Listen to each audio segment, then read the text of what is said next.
कहानी की शुरुआत में हमें ईडन नाम का एक लड़का दिखाया जाता है जो अपने अपार्टमेंट में चैन की नींद सो रहा होता है। तभी अचानक उसकी आंख एक अजीब सी आवाज से खुलती है। उस आवाज को सुनते ही ईडन पूरी तरह घबरा जाता है। वह फौरन उठकर अपने दरवाजे में बने छोटे से होल से बाहर झांक कर देखने लगता है, लेकिन बाहर उसे कोई भी नजर नहीं आता। इसके बाद ईडन वापस आकर टीवी ऑन करता है, मगर टीवी पर कोई सिग्नल नहीं होते।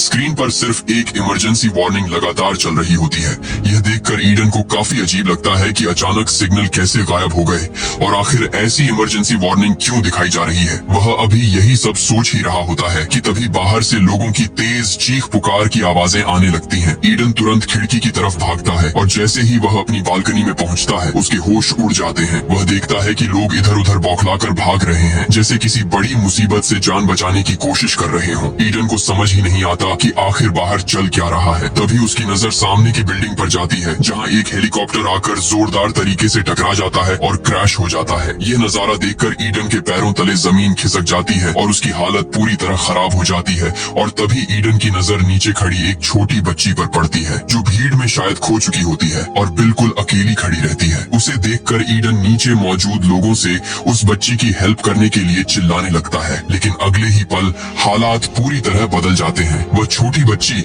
अचानक अपने आसपास खड़े लोगों पर अटैक करना शुरू कर देती है और उन्हें बहुत ही अजीब तरीके से काटने लगती है। यह नजारा देखकर ईडन पूरी तरह सन्न रह जाता है। अब उसकी आंखें पूरी तरह खुल चुकी होती हैं और उसे साफ समझ आ जाता है कि शहर के लोग धीरे धीरे ज़ॉम्बी बनते जा रहे हैं। डर के मारे ईडन फौरन बालकनी से हटकर अपने अपार्टमेंट के अंदर भाग जाता है। उसी वक्त एक आदमी भी अपनी जान बचाने के लिए ईडन के घर में घुस आता है। उसे देखते ही ईडन बहुत ज्यादा डर जाता है, क्योंकि उसे लगता है कि यह आदमी भी ज़ॉम्बी ही है। लेकिन थोड़ी ही देर में पता चलता है कि वह आदमी ईडन का ही नेबर होता है। वह घबराए हुए अंदाज में ईडन से कहता है, डरो मत, मैं ज़ॉम्बी नहीं हूँ। इमोशंस में वह बताता है कि उसके सारे दोस्त ज़ॉम्बी बन चुके हैं और उन्होंने उस पर हमला कर दिया था, लेकिन किसी तरह उनसे खुद को बचाते हुए वह ईडन के घर में घुस आया। इसके बाद ईडन का पड़ोसी बाथरूम के बारे में पूछता है। ईडन उसे बाथरूम का रास्ता बता देता है, लेकिन जैसे ही वह बाथरूम की तरफ मुड़ता है, तभी ईडन की नजर उसकी गर्दन पर पड़ती है, जहाँ ज़ॉम्बी के काटने का साफ निशान दिखाई दे रहा होता है। ये देखते ही ईडन समझ जाता है कि उसका पड़ोसी भी अब जल्द ही ज़ॉम्बी में कन्वर्ट होने वाला है। इसी सिचुएशन में अपनी सेफ्टी के लिए ईडन चुपचाप एक नाइफ उठा लेता है। कुछ देर बाद ईडन का पड़ोसी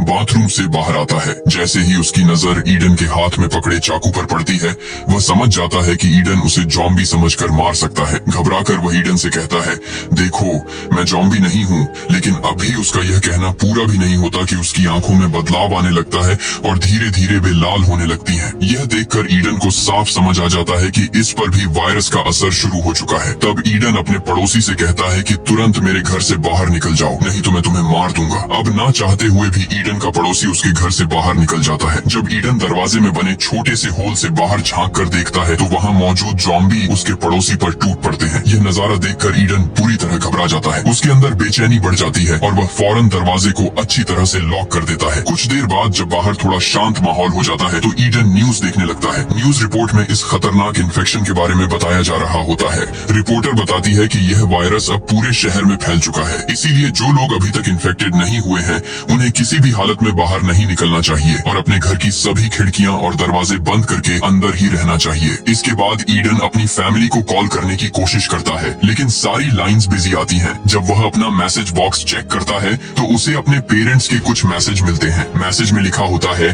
कि पूरे शहर में ज़ॉम्बी फैल चुके हैं, जिस वजह से उन्हें ईडन तक पहुंचने में टाइम लग सकता है। इसलिए ईडन को सख्ती से कहा जाता है कि वह घर से बाहर बिल्कुल भी न निकले और उनका इंतजार करे। इसी तरह शाम हो जाती है। ईडन अपनी बालकनी में बैठकर बाहर का नजारा देखने लगता है। बाहर पूरा शहर वीरान हो चुका होता है। हर तरफ आग, धुआं और तबाही दिखाई दे रही होती है। यह सब देखकर ईडन पूरी तरह टूट जाता है और सोचने लगता है कि इस तरह की सिचुएशन में आखिर वह अकेले कैसे जिंदा रह पाएगा। अब इन मुश्किल हालात में सर्वाइव करने के लिए ईडन अपने पूरे अपार्टमेंट में छोटे छोटे मोटिवेशनल नोट्स लगा देता है, ताकि उन्हें देखकर उसे हिम्मत मिलती रहे। वह मिरर पर बड़े अक्षरों में Day 1 लिख देता है। ईडन को यह भी समझ आ चुका था कि यह ज़ॉम्बी वायरस कई महीनों तक चल सकता है। इसी वजह से वह अपने घर के अंदर ही एक सेफ जोन बना लेता है, ताकि किसी भी आने वाले खतरे के लिए वह तैयार रह सके। इस तरह समय धीरे धीरे गुजरता रहता है और देखते ही देखते एक पूरा हफ्ता बीत जाता है। रात के समय ईडन अपने लैपटॉप पर एक वीडियो रिकॉर्ड करता है, जिसमें वह बताता है कि इस बंद अपार्टमेंट में उसके दिन कैसे गुजर रहे हैं। साथ साथ वह अपने पेरेंट्स को कॉल करने की भी कोशिश करता है, लेकिन मोबाइल का सिग्नल अब भी काम नहीं कर रहा होता। वक्त के साथ साथ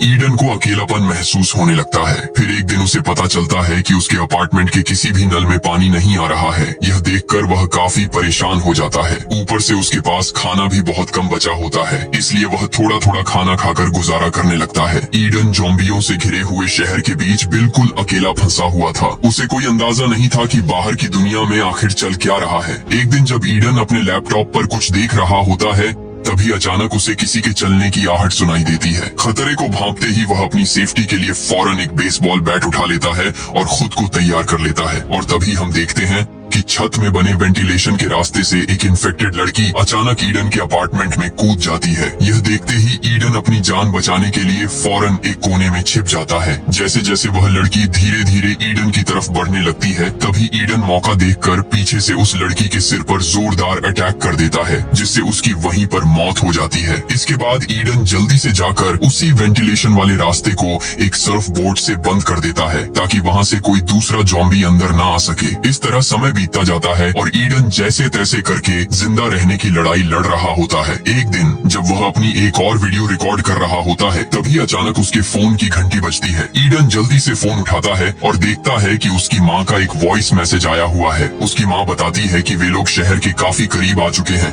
और कुछ ही घंटों में उसके पास पहुँचने वाले हैं। लेकिन इससे पहले कि उसकी माँ अपनी बात पूरी कर पाती, उसी वक्त कुछ इन्फेक्टेड लोग उन्हें घेर लेते हैं। वॉइस मैसेज के आखिरी कुछ सेकंड्स में ईडन अपने माँ बाप की चीखें सुनता है और फिर मैसेज बंद हो जाता है। यह सब सुनते ही ईडन को यकीन हो जाता है कि उसके पेरेंट्स अब इस दुनिया में नहीं रहे। ईडन फूट फूट कर रोने लगता है, क्योंकि अब उसके पास जीने की कोई वजह नहीं बची होती। इसके बाद वह एक बेसबॉल बैट उठाता है और यहाँ से भागने का प्लान बनाता है। जैसे ही वह घर से बाहर निकलता है, उसे चारों तरफ ढेर सारे इन्फेक्टेड लोग दिखाई देते हैं। तभी उसकी नजर अपने पड़ोसी पर पड़ती है, जो अभी तक जिंदा तो होता है लेकिन पूरी तरह से घायल होता है। इसी वजह से वह ईडन पर हमला भी नहीं कर पाता। इसके बाद ईडन बिल्डिंग से बाहर निकलने का कोई रास्ता ढूंढने की कोशिश करता है, लेकिन उसे कहीं से भी निकलने का रास्ता नहीं मिलता, क्योंकि हर जगह ज़ॉम्बी ही खड़े होते हैं। ये देखकर ईडन समझ जाता है कि इतने सारे इन्फेक्टेड लोगों के बीच से निकल पाना नामुमकिन है। जैसे ही वह वापस अपने अपार्टमेंट की तरफ बढ़ता है, तभी इन्फेक्टेड लोग उस पर हमला कर देते हैं। लेकिन ईडन जैसे तैसे खुद को बचाते हुए अपने अपार्टमेंट में घुस जाता है और फ्रिज को दरवाजे के सामने लाकर दरवाजे को अच्छी तरह से बंद कर देता है, ताकि बाहर से कोई भी इन्फेक्टेड अंदर घुस ना सके। अब मजबूरी में ईडन को फिर से अपने ही घर में रहना पड़ता है। कई हफ्तों से अकेले रहने की वजह से वह पूरी तरह टूट चुका होता है। इन हालातों में उसके लिए जिंदा रहना अब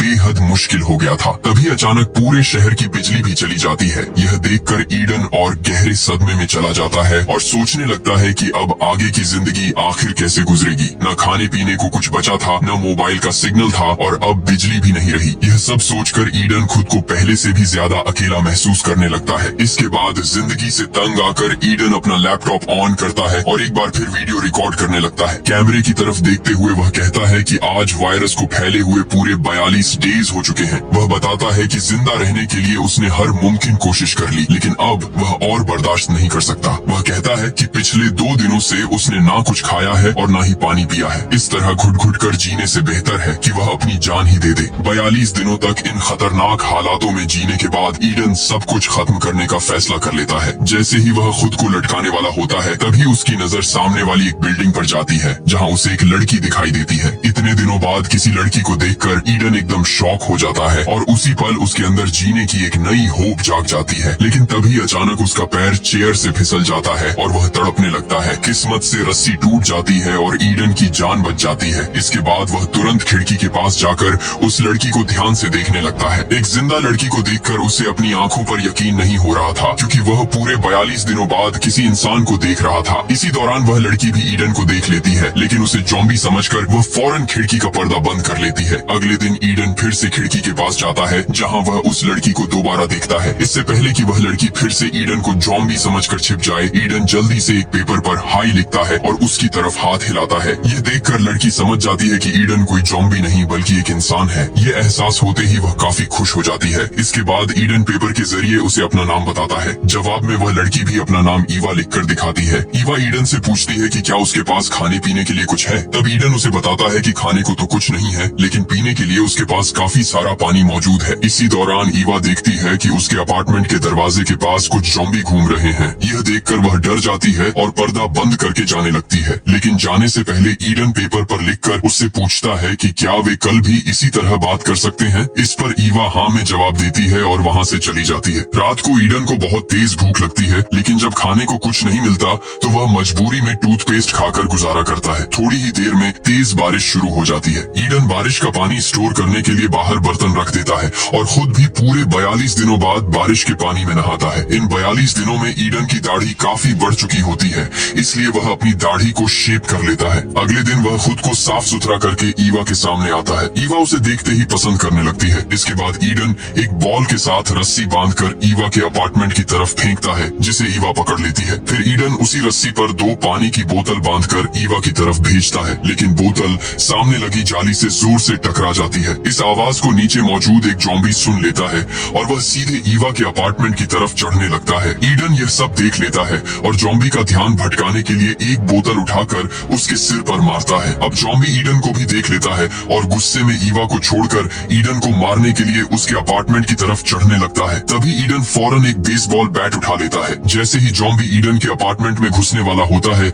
ईडन उसे बेसबॉल बैट से जोरदार वार करके वहीं खत्म कर देता है। कुछ देर बाद रात हो जाती है और भूख की वजह से ईडन की हालत और ज्यादा खराब हो जाती है। अब वह भूख बिल्कुल भी बर्दाश्त नहीं कर पा रहा होता। ऐसे में ईडन समझ जाता है कि किसी भी हाल में उसे खाने के लिए कुछ ढूंढना ही पड़ेगा। इसी सोच के साथ वह पड़ोसी के घर में जाकर खाना ढूंढने का प्लान बनाता है। जैसे ही ईडन अपने अपार्टमेंट से बाहर निकलता है, उसे सामने अपने पड़ोसी की लाश पड़ी हुई दिखाई देती है। वह उसकी जेब चेक करता है, जहाँ से उसे उसके घर की चाबियों का गुच्छा मिल जाता है। तभी ईडन को कुछ ज़ॉम्बियों के आने की आवाज सुनाई देती है। अब ईडन पूरी तरह फंस चुका होता है, क्योंकि वह उनसे भाग भी नहीं सकता था। ऐसे में ईडन समझदारी दिखाते हुए अपने पड़ोसी की लाश के पास लेट जाता है और खुद को भी एक लाश की तरह दिखाने लगता है। उसकी यह चाल काम कर जाती है और सारे ज़ॉम्बी उसे नजरअंदाज करते हुए आगे निकल जाते हैं। इसके बाद ईडन धीरे धीरे अपने पड़ोसी के घर के अंदर चला जाता है। घर में घुसते ही उसकी नजर सामने बेड पर पड़ी एक लड़की पर पड़ती है। ईडन उसके पास जाने से डर रहा होता है, इसलिए वह पहले एक हेलमेट गिराकर चेक करता है कि वह लड़की जिंदा है या नहीं। लेकिन हेलमेट लगने के बाद भी वह लड़की हिलती तक नहीं, जिससे ईडन समझ जाता है कि वह मर चुकी है। इसके बाद ईडन सीधा किचन में जाता है, जहां उसे थोड़ा बहुत खाना मिल जाता है। घर की जांच पड़ताल करने पर उसे काफी सारा जरूरी सामान भी मिल जाता है, जिसे वह एक बोरी में भर लेता है। लेकिन जैसे ही वह वहां से निकलने वाला होता है, तभी एक इन्फेक्टेड उस पर हमला कर देता है। इससे पहले कि वह ज़ॉम्बी ईडन को काट पाता, ईडन एक टेबल लैंप से उसके सिर पर वार करता है, लेकिन ज़ॉम्बी फिर भी ईडन पर झपटता रहता है। आखिरकार ईडन एक आइस एक्स का इस्तेमाल करके उस इन्फेक्टेड को हमेशा के लिए खत्म कर देता है। इसके बाद जब ईडन बाहर निकलता है तो देखता है कि बाहर कई सारे ज़ॉम्बी खड़े हैं। बड़ी मुश्किल से ईडन उनसे बचते बचाते अपने अपार्टमेंट में वापस पहुंच जाता है। अंदर आते ही वह जल्दी से अपने कपड़े उतारकर अपनी बॉडी चेक करता है, ताकि यह पक्का कर सके कि कहीं उसे ज़ॉम्बी ने काटा तो नहीं। उसकी बॉडी पूरी तरह से सेफ होती है। यह देखकर ईडन को थोड़ी राहत मिलती है। इसके बाद वह पड़ोसी के घर से लाया हुआ बैग खोलकर देखता है,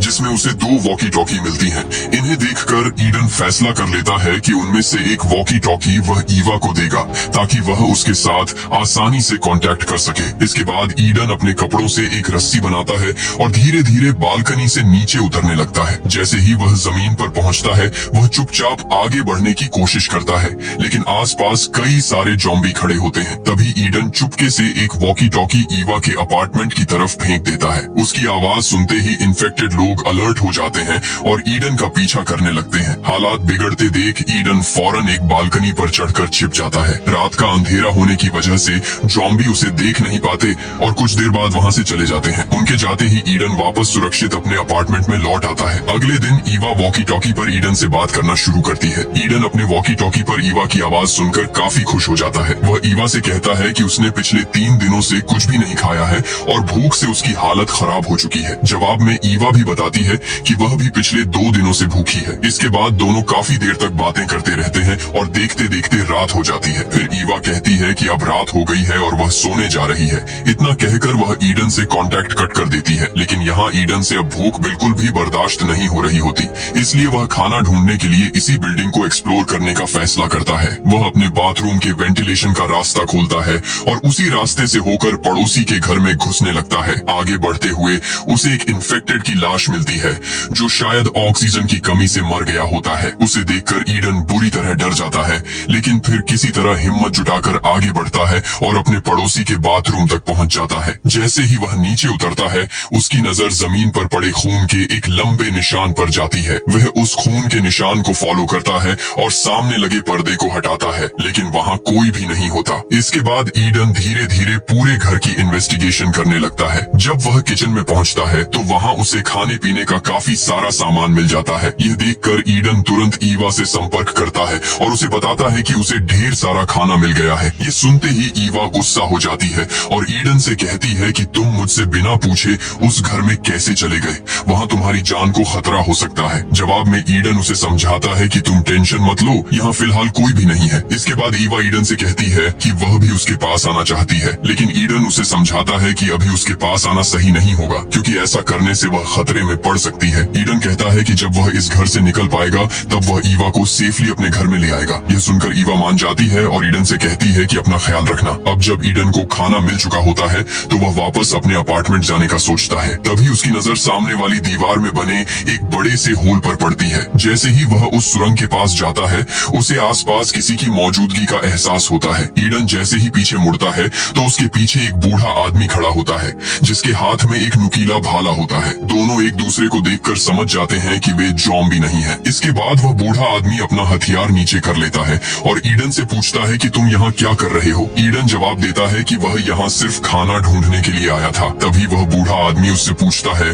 कि तुम वॉकी टॉकी पर किससे बात कर रहे थे। इस पर ईडन झूठ बोलते हुए कहता है कि वह अकेले खुद को मोटिवेट करने के लिए बातें कर रहा था। इसके बाद वह बूढ़ा आदमी ईडन से अच्छे तरीके से बात करने लगता है और कहता है कि तुम जितना चाहो खाना ले सकते हो। वह ईडन को एक प्लेट में खाना भी देता है। कई दिनों से भूखा होने की वजह से ईडन बिना ज्यादा सोचे समझे खाना शुरू कर देता है। कुछ देर बाद वह बूढ़ा आदमी ईडन से कहता है कि अलमारी से मेरे लिए एक बोतल उठा कर दे दो। जैसे ही ईडन बोतल उठाने के लिए पीछे मुड़ता है, तभी अचानक वह बूढ़ा आदमी बेसबॉल बैट से ईडन के सिर पर जोरदार वार कर देता है। इस हमले से ईडन बेहोश हो जाता है। कुछ मिनट बाद जब ईडन को होश आता है तो वह खुद को एक इन्फेक्टेड औरत के सामने पाता है जो जंजीर से बंधी हुई होती है। यह नजारा देखकर ईडन पूरी तरह शॉक्ड हो जाता है। डर के मारे अब वह किसी भी तरह यहाँ से निकलना चाहता है, लेकिन तभी ईडन को एहसास होता है कि उसके हाथ पैर भी बंधे हुए हैं। थोड़ी देर बाद वही बूढ़ा आदमी ईडन के सामने आता है और उसे बताता है कि सामने खड़ी यह इन्फेक्टेड औरत उसकी पत्नी है। वह कहता है कि वह अपनी पत्नी से बहुत प्यार करता है और किसी भी कीमत पर उसे खोना नहीं चाहता। उसकी पत्नी पिछले एक हफ्ते से भूखी है, लेकिन आज उसकी भूख मिटने वाली है, क्योंकि आज वह ईडन को उसका खाना बनाने वाला है। इसके बाद वह बूढ़ा आदमी ईडन को कुछ दवाइयाँ देता है और कहता है कि यह दवाई खा लो, जिससे तुम्हारी बॉडी सुन्न हो जाएगी और मरते वक्त तुम्हें दर्द महसूस नहीं होगा। लेकिन ईडन साफ साफ मना कर देता है। वह उस बूढ़े आदमी से कहता है कि तुम्हारी पत्नी इस हालत में जिंदा नहीं रह पाएगी। वह खुद मरने के लिए चिल्ला रही है, इसलिए बेहतर यही होगा कि तुम उसे इस नरक जैसी जिंदगी से आजादी दिलाओ। लेकिन उस बूढ़े आदमी की मेंटल कंडीशन पूरी तरह बिगड़ चुकी होती है। वह गुस्से में ईडन से कहता है कि चुपचाप यह दवाई खा लो, वरना मुझे तुम्हें बेहोश करने के और भी तरीके आते हैं। इसके बावजूद ईडन दवाई खाने से इनकार कर देता है। इसके बाद वह बूढ़ा आदमी ईडन को बेहोश करने के लिए अपना औजार लेने चला जाता है। यहाँ ईडन समझ जाता है कि अगर उसने अभी कुछ नहीं किया तो वह मारा जाएगा। किसी तरह वह खुद को छुड़ा लेता है और दरवाजे के पीछे छिप जाता है। जैसे ही वह बूढ़ा आदमी ईडन को मारने के लिए आगे बढ़ता है, तभी ईडन चालाकी से उसे पकड़कर उसी की इन्फेक्टेड पत्नी की तरफ धक्का दे देता है। अगले ही पल वह औरत उस बूढ़े आदमी पर टूट पड़ती है और उसे काटने लगती है। ईडन बिना वक्त गंवाए उन दोनों को अंदर छोड़कर कमरे का दरवाजा बंद कर देता है। जल्दी जल्दी अपना सामान उठाता है और अपने अपार्टमेंट की तरफ निकल पड़ता है। तभी वॉकी टॉकी पर ईवा की आवाज आती है। ईवा घबरा कर बताती है कि उसके अपार्टमेंट में इन्फेक्टेड लोग घुस चुके हैं। यह सुनते ही ईडन तुरंत ईवा को बचाने के लिए उसके अपार्टमेंट की तरफ भागता है। जब ईडन अपनी बालकनी पर पहुंचता है तो सामने उसे ईवा दिखाई देती है। वह देखता है कि ईवा बालकनी में फंसी हुई है और उसके पास अब बाहर निकलने का कोई रास्ता नहीं बचा है। अब ईडन ईवा को बचाने के लिए चादरों से बनी रस्सी का इस्तेमाल करते हुए नीचे उतरने की कोशिश करता है, लेकिन बैलेंस बिगड़ने से वह नीचे गिर जाता है। उसी वक्त गिरने की आवाज सुनकर एक इन्फेक्टेड उस पर हमला करने के लिए उसकी तरफ दौड़ पड़ता है। हालात बिगड़ते देख ईडन खुद को डिफेंड करने के लिए शॉटगन उठाता है और उस इन्फेक्टेड को गोली मार देता है। है, लेकिन गोली की आवाज पूरी बिल्डिंग में गूंज जाती है। इस आवाज को सुनते ही वहाँ मौजूद ढेर सारे इन्फेक्टेड अलर्ट हो जाते हैं और ईडन को मारने के लिए ऊपर से कूदने लगते हैं। अब ईडन के पास रुकने का कोई ऑप्शन नहीं होता, इसलिए वह खुद को सरवाइव कराने के लिए सीधा ईवा के अपार्टमेंट की तरफ दौड़ता है। ऊपर से ईवा भी उसके लिए चादरों से बनी रस्सी नीचे लटकाती है। ईडन उस रस्सी के सहारे ऊपर चढ़ने लगता है, लेकिन तभी एक इन्फेक्टेड भी उसी रस्सी को पकड़कर उसके पीछे चढ़ने लगता है। हालात समझते ही ईडन स्मार्टली काम लेते हुए नीचे वाले एक अपार्टमेंट की बालकनी में छलांग लगाता है और तुरंत चाकू की मदद से रस्सी काट देता है। रस्सी कटते ही वह इन्फेक्टेड काफी ऊंचाई से नीचे गिरकर मर जाता है। इसके बाद ईवा भी नीचे कूदकर ईडन के पास आ जाती है। अब दोनों एक साथ होते हैं। ईडन ईवा से कहता है कि यहाँ रुकना बिल्कुल भी सेफ नहीं है। अगर वे यहाँ रुके तो इन्फेक्टेड उन्हें जल्दी ही पकड़ लेंगे। इसके बाद दोनों इस जगह से निकलने का डिसीजन लेते हैं और ज़ॉम्बियों से फाइट करने के लिए रेडी हो जाते हैं। जब वे अपार्टमेंट के दरवाजे तक पहुँचते हैं तो दोनों स्मार्टली दरवाजा खोलकर उसी के पीछे छिप जाते हैं। दरवाजा खुलते ही कुछ इन्फेक्टेड गुस्से में अपार्टमेंट के अंदर घुस जाते हैं। इसी चांस का फायदा उठाकर ईडन और ईवा वहाँ से निकल जाते हैं। ईडन जाते जाते दरवाजे का लॉक भी तोड़ देता है ताकि जो ज़ॉम्बी अंदर घुसे हैं वे दोबारा बाहर आकर उनका पीछा न कर सकें। हालांकि वे यहाँ से तो बचकर निकल जाते हैं, लेकिन रास्ते में अचानक एक और ज़ॉम्बी ईडन पर अटैक कर देता है। ईडन और ईवा मिलकर उससे फाइट करते हैं। फाइट के दौरान दोनों सीढ़ियों से नीचे गिर जाते हैं। इसी दौरान ईवा हिम्मत दिखाते हुए उस इन्फेक्टेड को मार देती है। अब दोनों फिर से आगे बढ़ते हैं और अपने अपार्टमेंट की तरफ रास्ता बनाते हुए कई इन्फेक्टेड को मारते हुए आगे बढ़ते जाते हैं। अब ईडन अपने अपार्टमेंट के बिल्कुल करीब पहुंच चुका होता है। जैसे ही ईडन और ईवा अपने अपार्टमेंट में घुसने वाले होते हैं, तभी पीछे से एक बहुत ही ताकतवर इन्फेक्टेड आ जाता है। बिना एक पल सोचे ईडन अपनी जान की परवाह किए बिना ईवा को अंदर धकेल देता है और खुद उस ताकतवर इन्फेक्टेड से भिड़ जाता है। कुछ देर की फाइट के बाद ईडन घबराते हुए अपार्टमेंट के अंदर आता है, दरवाजे को लॉक कर देता है और सामने अलमारी खिसका देता है ताकि वह इन्फेक्टेड अंदर न घुस सके। अब ईडन ईवा से दूर रहने को कहता है और उसके हाथ में बेसबॉल बैट थमाकर बोलता है कि मुझे मार डालो क्योंकि मैं इन्फेक्टेड हो चुका हूँ। ईडन कहता है कि बहुत जल्द मैं खुद पर कंट्रोल खो दूंगा और मैं नहीं चाहता कि ज़ॉम्बी बनने के बाद मैं तुम्हें नुकसान पहुंचाऊं, इसलिए तुम्हें मुझे अभी मार देना चाहिए। लेकिन ईवा ऐसा करने से साफ मना कर देती है क्योंकि ईडन ने उसे बचाने के लिए अपनी जान दांव पर लगा दी थी। जब ईवा उसे मारने से इनकार कर देती है तो ईडन टूट जाता है और बिल्डिंग से कूदकर अपनी जान देने का डिसीजन ले लेता है। वह ईवा से कहता है कि तुम वेंटिलेशन के रास्ते से मेरे पड़ोसी के घर चली जाना, वहाँ तुम्हें ढेर सारा खाना मिलेगा। लेकिन कूदने से ठीक पहले ईडन अपनी शर्ट उतारकर अपनी बॉडी चेक करता है। तभी उसे एहसास होता है कि उसकी बॉडी पर किसी भी तरह का काटने का निशान नहीं है, यानी कि उसे किसी ज़ॉम्बी ने काटा ही नहीं था। यह देखकर ईडन की खुशी का ठिकाना नहीं रहता। इसके बाद ईडन और ईवा एक दूसरे को गले लगा लेते हैं और दोनों मिलकर यह डिसीजन लेते हैं कि वे इस बिल्डिंग में साथ मिलकर तब तक सरवाइव करेंगे जब तक यह ज़ॉम्बी वायरस पूरी तरह खत्म नहीं हो जाता। मूवी के एंड में हमें टीवी पर दिखाया जाता है कि गवर्नमेंट ने इस वायरस की वैक्सीन ढूंढ ली है और बहुत जल्द हालात फिर से नॉर्मल होने वाले हैं। इसी के साथ यह कहानी खत्म हो जाती है।